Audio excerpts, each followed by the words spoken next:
अस्सलाम वालेकुम। एक दफ़ा मैं बहुत टेंशन में थी।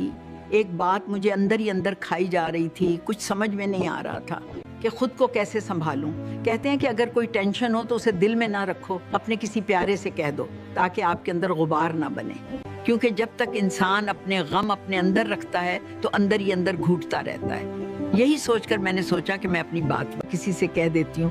लेकिन आपको पता है कि पैसा रखने के लिए बैंक मिलना आसान है, सोना रखने के लिए लॉकर रखना भी आसान है, लेकिन दिल की बात रखने के लिए सही इंसान मिलना आजकल बहुत मुश्किल है। जिसको भी बात बताएं वो कभी भी अपने तक नहीं रखता, अपने इर्द गिर्द हर जगह वो बात पहुंचा देता है।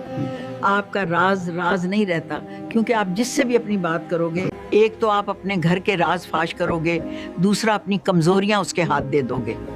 सोच सोच कर नींद भी नहीं आ रही थी। आधी से ज्यादा रात गुजर गई, टाइम देखा तो तहज्जुद का था।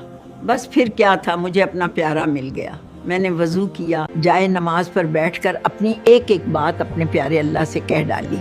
आप यकीन करें, ऐसा सुकून मिला, क्योंकि अंदर का गुबार भी निकल गया, बात की लीकेज का भी डर नहीं, और मुकदमा भी उस अदालत में पहुंच गया जहां कभी नाइंसाफ़ी नहीं होती। आप यकीन करें, एक दो दिन में ही मेरा सारा मसला खुद ब खुद हल हो गया। एक बात मानो, अपने दुख अपने अंदर ना रखा करो, अंदर रखने से तकलीफ़ें बढ़ जाती हैं। इसे अल्लाह के आगे बयान कर दिया करो, वो सुनता भी है और फिर आपकी मानता भी है। या अल्लाह, जिन दिलों पर बोझ है, जो टेंशन और परेशानी में है, उन्हें सुकून अता फरमा।